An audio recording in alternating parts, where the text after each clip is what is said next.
तो 2025 अब खत्म हो रहा है और फाइनली 2026 में अब दुनिया खत्म होने वाली है। लेकिन वो होने से पहले 2025 के अंदर जितनी भी मूवीज रिलीज हुई थी वो सारी मैंने देख डाली है। तो मैंने सोचा क्यों ना 2025 की टॉप 10 बेस्ट मूवीज के ऊपर एक वीडियो बना दी जाए ताकि दुनिया खत्म होने से पहले तुम अच्छी मौत मरो, है ना। मतलब अभी दुनिया घूमना, माँ बाप को खुश करना, नौकरी ढूंढना, कुछ बड़ी कंपनी खोलना, गर्लफ्रेंड पटाना, ये सब तो हो नहीं का एक महीने में। तो कम से कम मूवीज ही देख लो। जिसमें नंबर 10 पर आती है विकी कौशल की छावा, जिसमें एज मैनी पीपल नो ये मूवी छत्रपति संभाजी महाराज की लाइफ के ऊपर बेस्ड थी, जिसके अंदर उनकी लाइफ के कुछ इंपॉर्टेंट हिस्सों को दिखाया गया था। जहां इसके लास्ट के 30 मिनट्स बहुत अच्छे थे, जब छत्रपति संभाजी महाराज को पकड़ लिया जाता है औरंगजेब के थ्रू एंड फिर टॉर्चर किया जाता है। वो वाले सीन्स काफी ज्यादा इम्पैक्टफुल थे। लेकिन उसके अलावा पूरी मूवी काफी ज्यादा स्टेज्ड फील होती है, जो कि आई नो कि डायरेक्टर की अप्रोच ही वही थी, लेकिन वो मुझे उतनी ज्यादा अपील नहीं करी। जहां मूवी का म्यूजिक ए.आर. रहमान सर ने दिया था, लेकिन वो कुछ जगहों पर हिट करता है तो बहुत सी जगहों पर मिस भी कर जाता है। बाकी all in all Vicky Kaushal और विनीत कुमार सिंह की परफॉर्मेंसेस काफी ज्यादा बढ़िया थी। फिर उसके बाद नंबर 9 पे आती है हमारी सुपरमैन,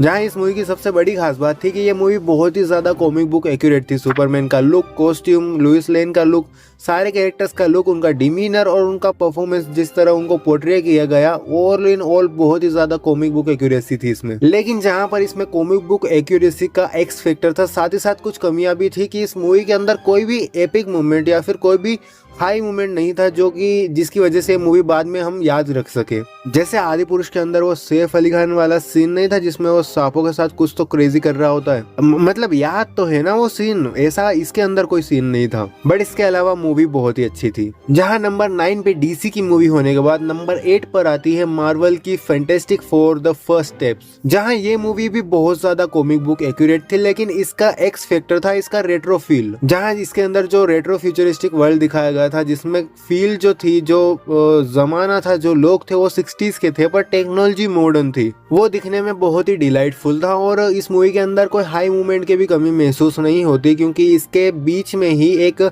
स्पेस चेजिंग सीक्वेंस आता है इंटरस्टेलर से इंस्पायर्ड, जो कि बहुत ही अच्छा था। जहां इस मूवी की खाली एक ही कमी थी कि ये लेंथ में बहुत ज्यादा छोटी थी। I mean size does matter यार, थोड़ी बड़ी रखो मूवीज को। मतलब इतनी छोटी मूवी शुरू होते ही खत्म हो गई थी। अच्छी मूवी बना रहे हो, अगर अच्छा वर्ल्ड बिल्ड कर रहे हो, अच्छे कैरेक्टर्स है तुम्हारे पास, तो उनको ढंग से एक्सप्लोर तो करो। This movie was so good, but ये सो गुड मूवी बहुत ही छोटी थी। अगर ये थोड़ी सी और बड़ी होती ना तो मतलब सेटिस्फेक्शन ही मिल जाता। इसके बाद आती है वो मूवी जिसने इंडिया में एनिमेशन का कमबैक करवाया पिछले 10 साल बाद, जो कि है महाअवतार नरसिम्हा। जहां एनिमेटेड मूवीज बनाना 2025 में बहुत ही बड़ा रिस्क था, क्योंकि कोई भी देखने नहीं जाता था, बिकॉज इंडियन पेरेंट्स मानते हैं कि एनिमेटेड मूवीज बच्चों की होती हैं और बच्चों को मूवीज दिखाना मतलब उनको बिगाड़ देना, क्योंकि वो एंजॉय कर लेंगे ना यार, मतलब एंजॉय कर लेंगे, खुश हो जाएंगे, तो पढ़ाई पे फिर कौन ध्यान देगा, मतलब बिगड़ जाएंगे ना फिर। इसलिए तो एक एनिमेटेड मूवी बनाना खतरे से खेलने के बाहर नहीं था, और इन लोगों ने फिर भी वो रिस्क लिया, जो कि पे ऑफ भी किया, क्योंकि मूवी ने बहुत ज्यादा पैसे कमाए, भर के पैसे कमाए, और देखने में भी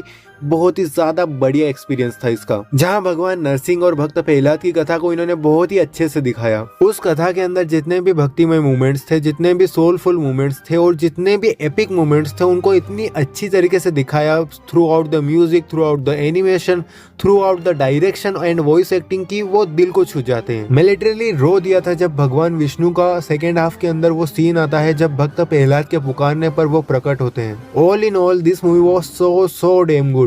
बट क्योंकि बजट लिमिटेशंस की वजह से ये लोग मूवी का एनिमेशन उतना टॉप नॉच नहीं बना पाए थे, तो ये मूवी नंबर 7 पे है। जहां नंबर 6 पे आती है एक और एनिमेटेड मूवी नेजा 2, जहां ऑब्वियसली ये मूवी चाइना का माल है, पर चाइना के फोन हम यूज कर रहे हैं, तो मूवी क्यों देखने में क्या ही हर्ज है फिर। और इसीलिए ये मूवी मैंने देख डाली, और भाई सच में बता रहा हूँ, माँ की मजा आ गया था ये देख के, क्योंकि एनिमेशन इस मूवी का लिटरली पिक्सार मूवीज जितना अच्छा था। इवन कुछ इंस्टेंसेस पे तो मुझे उनसे भी ज्यादा अच्छा लगा। Visually animation wise this movie was so damn good. जहां स्टोरी भी इसकी सर्विसेबल थी, नॉट टू एपिक, जितना अच्छा इसका एनिमेशन था उतनी अच्छी नहीं, बट सर्विसेबल थी कि ये एनिमेशन को सपोर्ट कर दे। और इस मूवी ने 2 बिलियन क्रॉस कर लिए थे। वो भी खाली चाइना में। और अब तो उनकी जनसंख्या पे भी दोष नहीं दे सकते यार, क्योंकि हमसे तो कम ही है वो लोग, बट क्योंकि वहाँ पर थिएटर्स ज्यादा हैं और वहाँ पर एनिमेशन मूवीज को बच्चों की मूवीज नहीं समझा जाता है, इस मूवी ने चाइना के अंदर ही 2 बिलियन क्रॉस कर लिए थे। और अगर तुम लोगों ने अभी तक नहीं देखे तो आई वुड रेकमेंड कि ये मूवी देख लो, क्योंकि तुम लोगों को भी देख के समझ में आ जाएगा कि चाइना का माल कोई हल्की बात नहीं रही अब आज के जमाने में।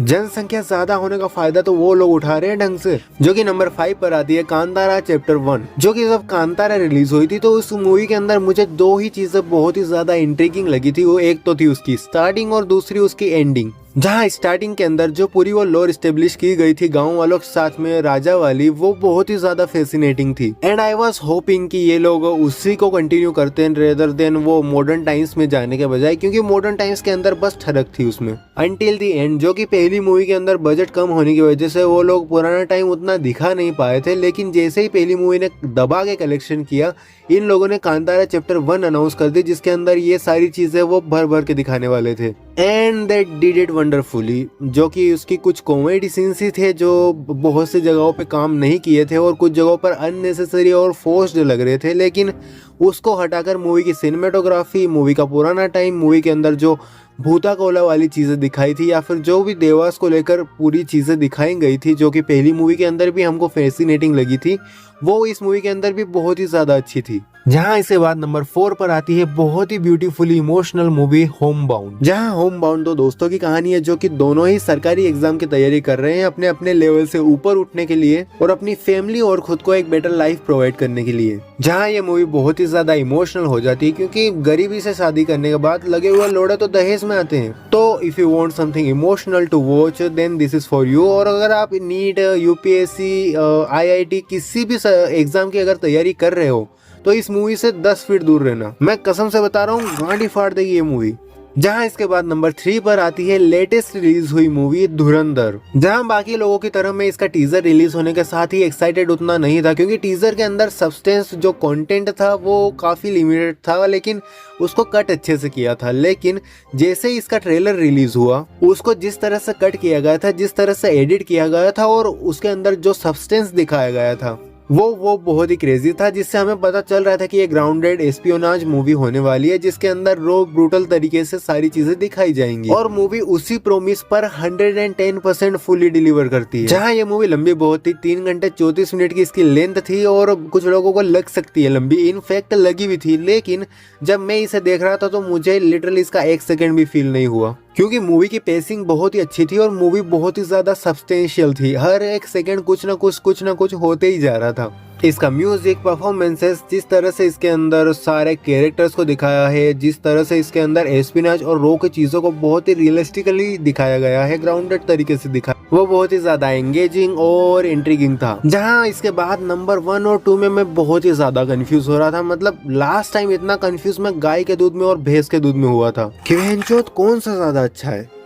जो कि आती है F1 और फ्रैंकेस्टाइन, जो कि दोनों ही मूवीज मुझे बहुत ज्यादा पसंद आई थी और दोनों ही मूवीज को मैं सिनेमा कंसीडर करता हूँ। लेकिन नंबर 2 पर किसको रखूँ और नंबर 1 पे, जहाँ इसके बारे में मैंने बहुत ज्यादा सोचा और सोच के मैंने पाया कि नंबर 2 पर आती है फ्रैंकेस्टाइन, क्योंकि ऑब्वियसली मूवी बहुत ज्यादा अच्छी थी। गुएलमेरो डेल टोरो ने बनाई थी, जहाँ पर सारे परफॉर्मेंसेस, मूवी के विजुअल्स, मूवी के अंदर जो थीम्स दिखाई गई थी, कहानी, सारी चीजें बहुत ही बढ़िया थी। पर F1 इससे हल्के से मार्जिन से जीत जाती है नंबर 1 पे आने के लिए, और वो है कल्चरल इम्पैक्ट। जहां दोनों ही मूवीज क्वालिटी के मामले में अपने अपने जोनरा के अंदर सेम वेवलेंथ पर आती है, लेकिन एक चीज है जिसमें F1 जीत जाती है और वो है इसका कल्चरल इम्पैक्ट और जिस तरह इसके अंदर सिनेमा का सेलिब्रेशन मनाया गया था। ये मूवी इतनी ओल्ड स्कूल थी कि इसको देखकर तुम लिटरली कह सकते हो कि this is why you love movies for cultural experience and celebration of cinema.